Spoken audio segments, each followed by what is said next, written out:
A Journey into the Unknown. Chapter 90. We have an organizational plan now that is loose enough to allow for creativity, but structured enough to allow everyone to see where we are headed and how we will get there. This is the Wild West that we are trying to operate in. We will succeed and will then have a blueprint for how to intervene in other failed or failing 3D projects. You see, there have been many worlds that just collapsed due to the amount of fear and lack of love. There are worlds that have difficulties far worse than yours. Many unsuccessful souls leave your world and are quickly assigned to a more harsh one. Harsh energy needs harsh energy. Eventually, the soul will stand up to be counted and will claim the beaten down flesh and ego. Some egos are so incredibly strong that it takes a tremendous opposition to crack it and allow spirit to break through and shine.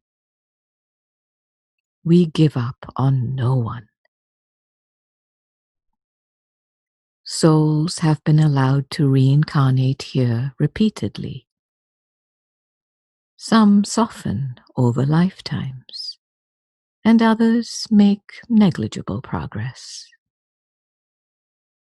Everyone promises to marry their soul within their body, but few have been ultimately successful. The gates to the earth are closing to everyone who does not have at least a 4D level of understanding and advancement.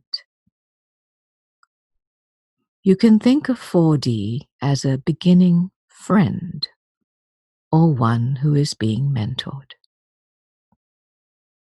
The 5D grade are all of you, saints among men.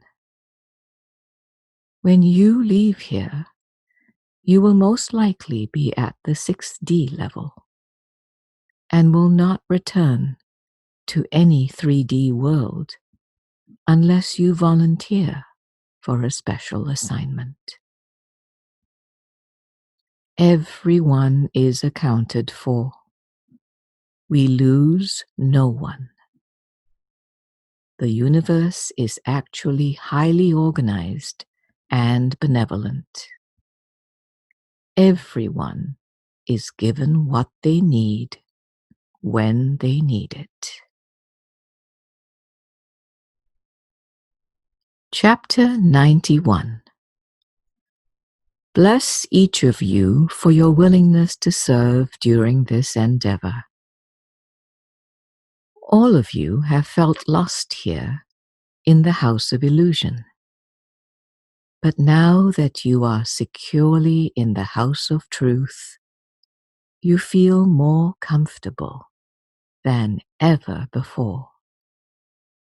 You feel like you are at home, doing what you were meant to do. This I can promise you.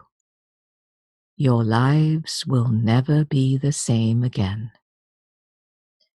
It is as if you have been born again. And actually you have. This is what it truly means to be born again. To be egoless. Some good-hearted Christians were taught that born again means to devote your life to the tenets of Christianity. The problem with this approach is that an intact ego accompanied the follower. Our approach is much more drastic. Once the decision has been made, it is permanent. There is no turning back.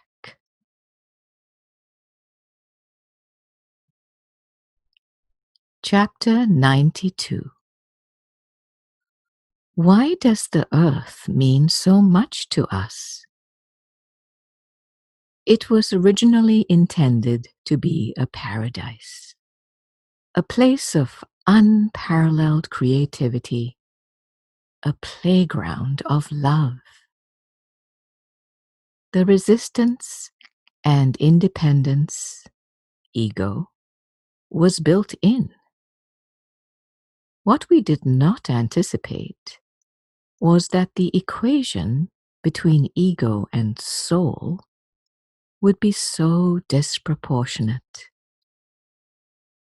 It is 99% ego and 1% soul in most young souls. The 1% is the minimum required to activate a human body.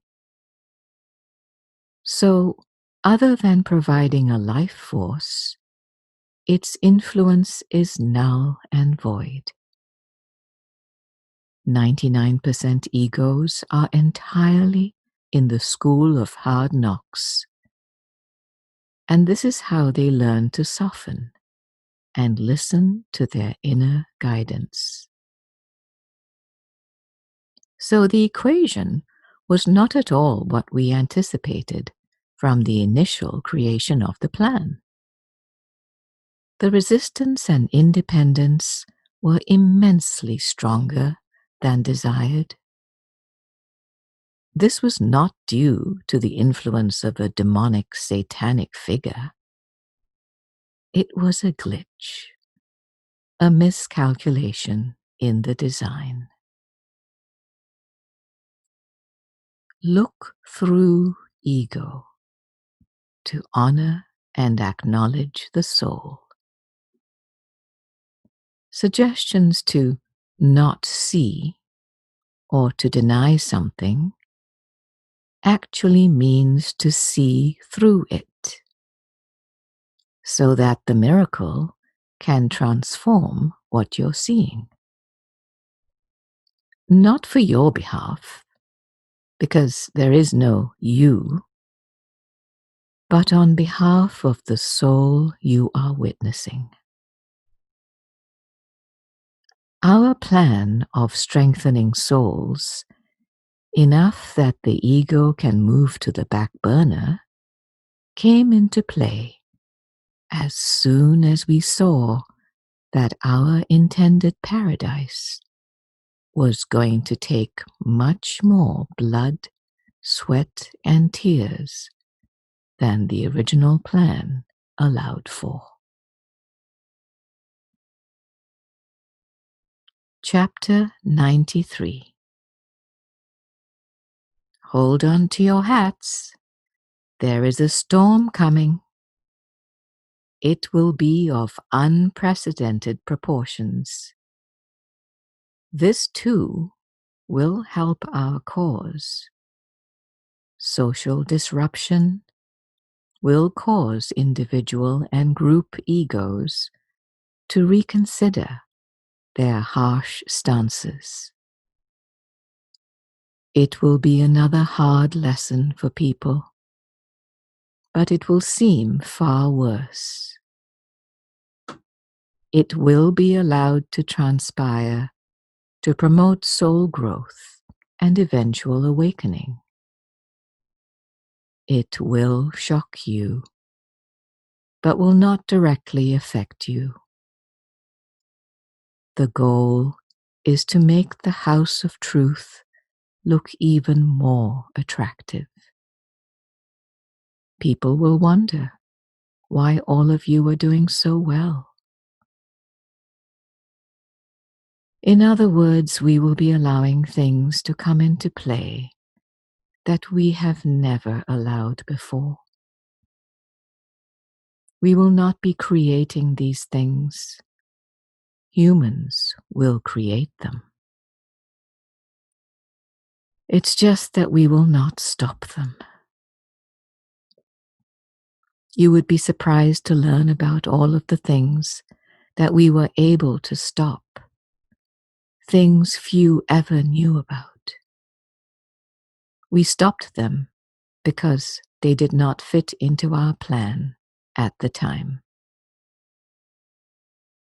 The phrase, "everything happens for a reason," means that God either allows or does not allow human creation for higher purpose, which is soul growth.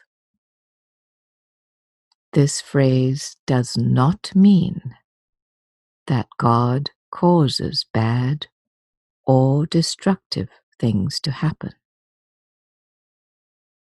Human resistance to God is always responsible for that. Chapter 94. To reclaim the earth is to make it a place that reflects God, magnificent beauty, and love. It will be a place where all aspects of God can come to create more and more love. There will not be violence of any type, or ugliness in word or deed. All relationships will be holy. This vision is what we strive for. Chapter 95. There will be potential pitfalls in the paths laid before many of you. It's easy to get wrapped up in daily routines and all of the things you have to do for work, family, and life. You will have to accomplish these things and your spiritual assignments at the same time. For the first time, we have to come first. We cannot sit in the back seat any longer. Yes, you will still have to do your laundry, but you will be in a state of prayer while you do it. You will still have to balance your checkbook, but you will attend to your contact log first. You will still have to go to a job and complete those tasks. But your primary job is to bless your coworkers. You can still watch a movie, but your spiritual meditation or reading will come first.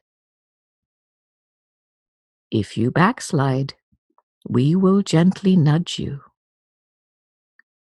It is your intention to be 100% committed. That's the most important thing. Don't feel guilty when you get caught up in the things of the world. Just take a deep breath and reconnect with us. We get lonely when you step away for a while.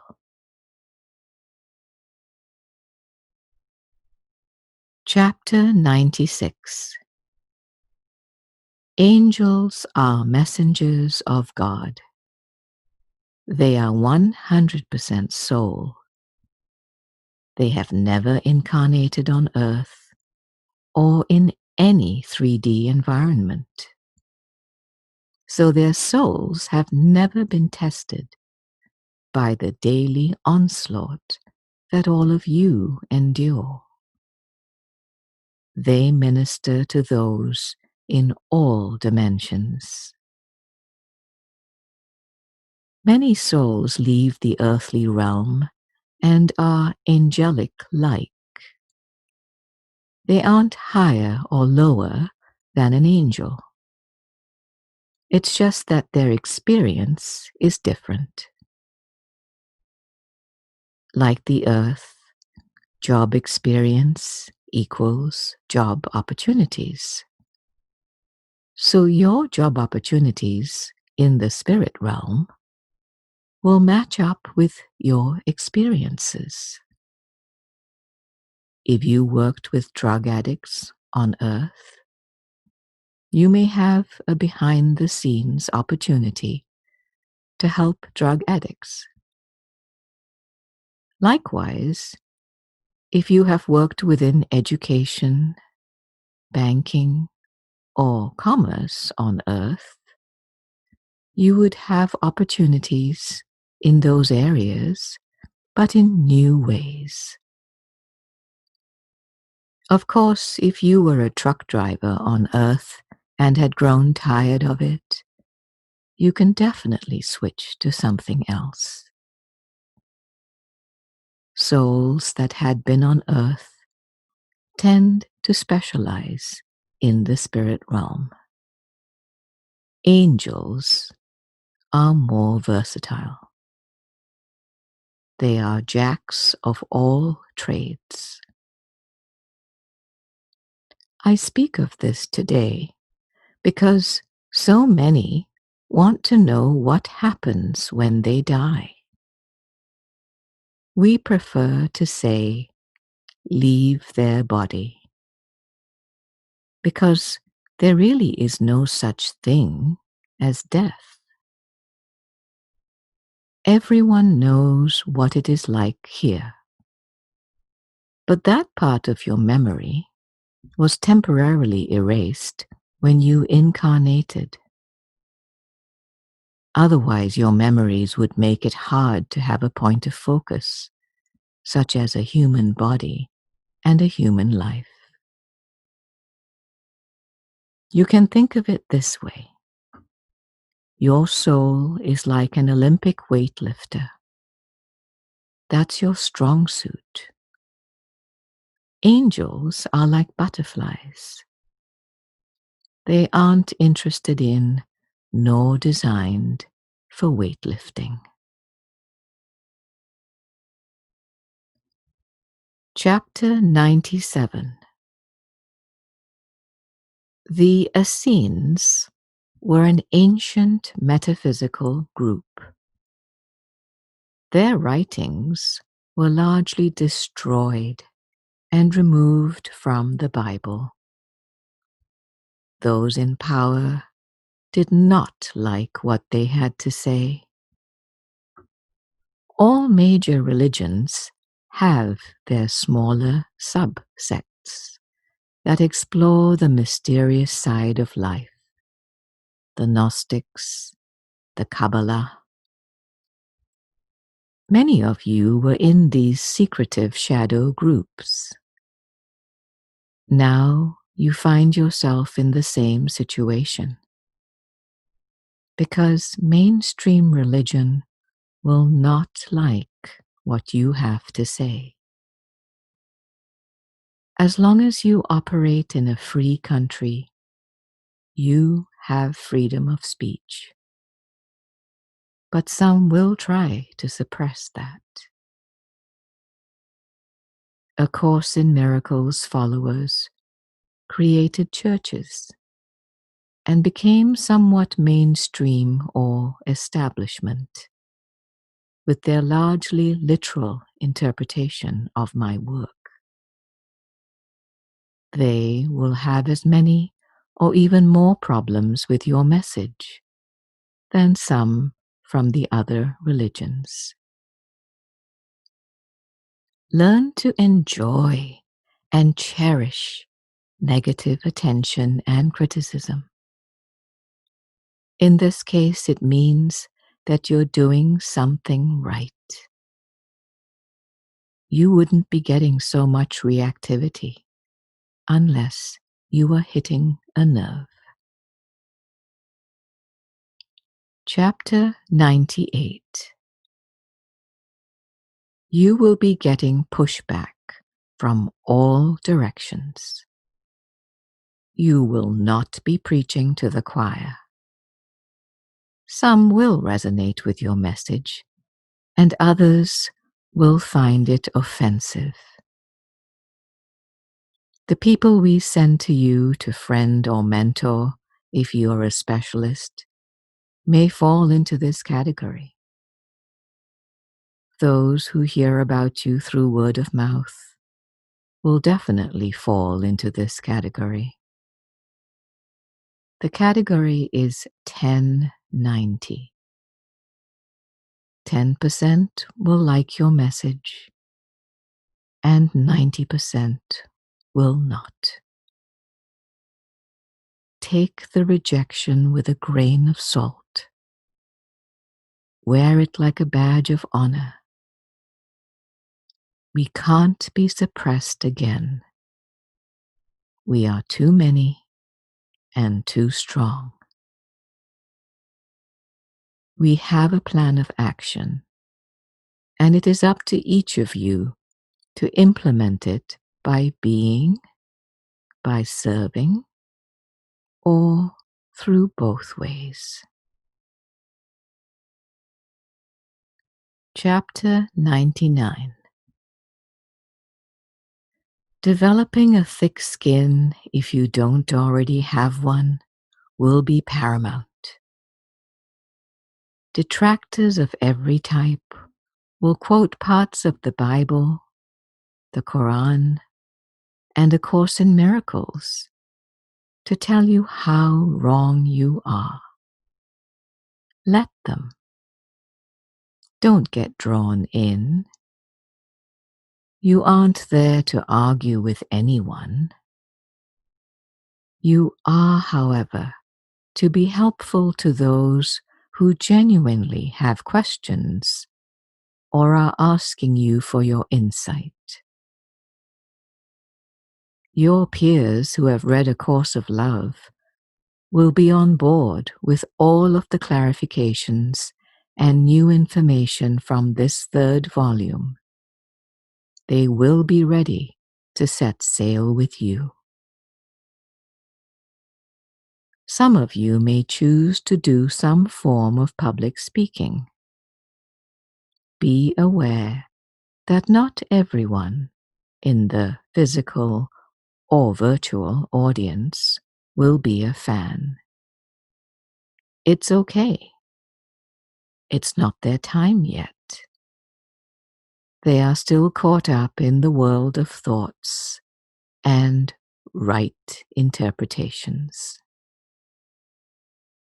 There is truth in literal interpretation of A Course in Miracles. If you are on this side of the goldfish bowl looking in. If you are on the inside, this just isn't helpful. Let's bring the truth to the inside from the inside. From those who know what it's like being on the inside and who are relatable to others on the inside.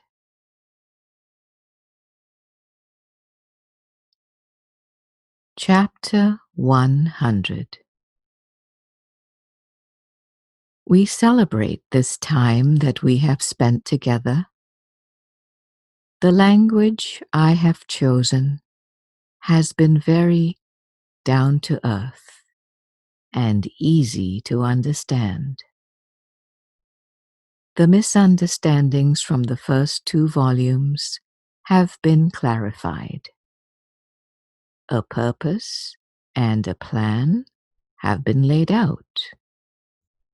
Now, together, in unity, we move forward into the great unknown.